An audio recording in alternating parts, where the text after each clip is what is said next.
Now moving on, we will talk about comparative observation method. Comparative observation method is used when one wants to study the behavior of two people or two groups and compare them.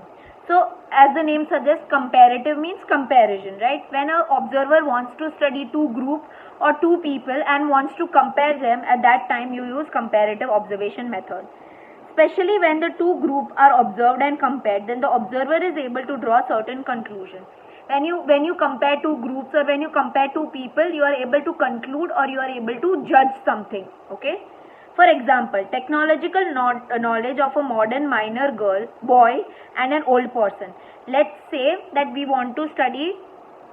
Here they have given you an example, technological knowledge. Technological એટલે technically how good you are, okay, of a modern minor boy, that is a teenager, and a old person. Let's say you give them cell phones and ask them that how good are you, what all things do you know in a cell phone. Then a boy who is young will be able to tell you more better than a person who is very old.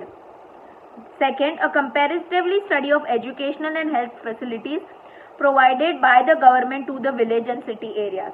Comparative meaning comparing two things. Let's say if you want to do a comparative study of education and health, what kind of education and health is there in a village and what kind of education and health is there in a city. Advantage. Compared to other methods, a more reliable one specify when we want to study similarities. So compared to other methods, this is a very reliable method when you want to compare two groups or when you want to compare two people and when you want to find similar things and dissimilar things between these two groups. Limitation. Other types of information cannot be obtained as it adopts a comparative approach.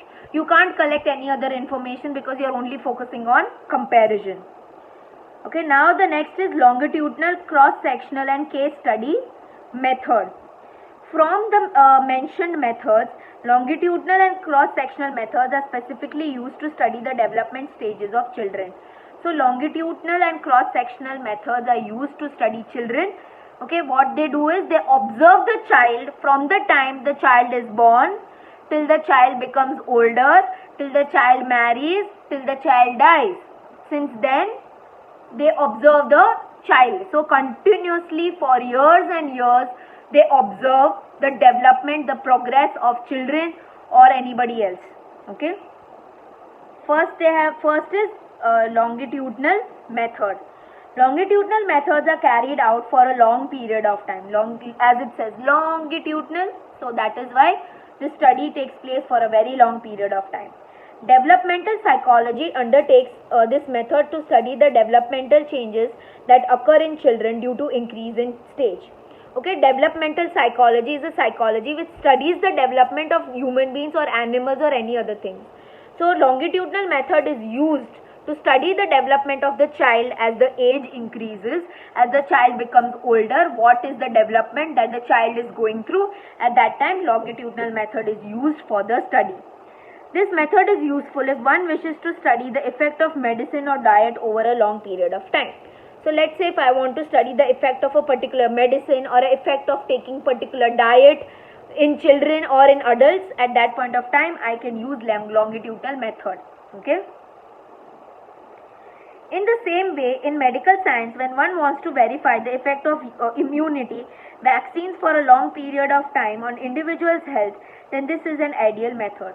Okay, even in medical science, even in medical field, if I want to see the effect of a particular vaccine on people, how effective it is, for how long is it good, at that time I use longitudinal method.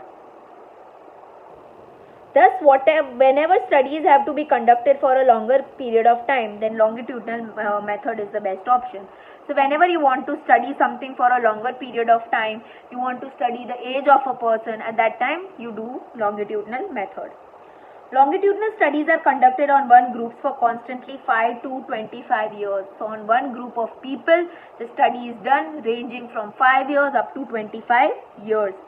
During the entire span of study, every 3 to 6 months, the group is scrutinized and the present findings are compared with the previous ones, and there are modifications seen during this time span, then necessary decisions are taken related to it.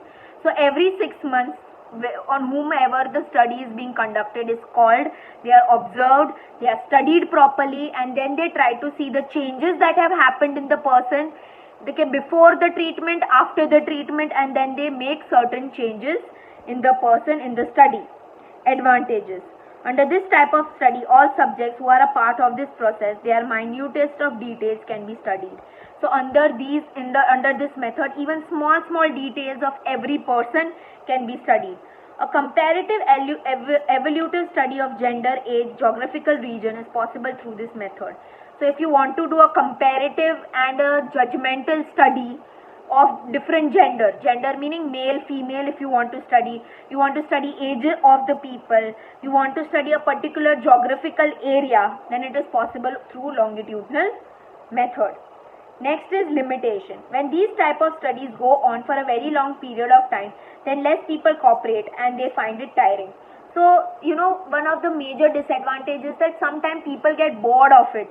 Okay, and sometimes people find it very tiring because you are being studied for 5 to 25 years. Okay, so sometimes people get tired, people get bored.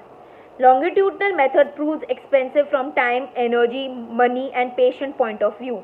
Longitudinal method is expensive in terms of time because it's very time consuming. You require a lot of money, you require a lot of energy, also you require patience. Patience એટલે શાંતિ હોવી જોઈએ, ધીરજ હોવી જોઈએ આવી study કરવા માટે.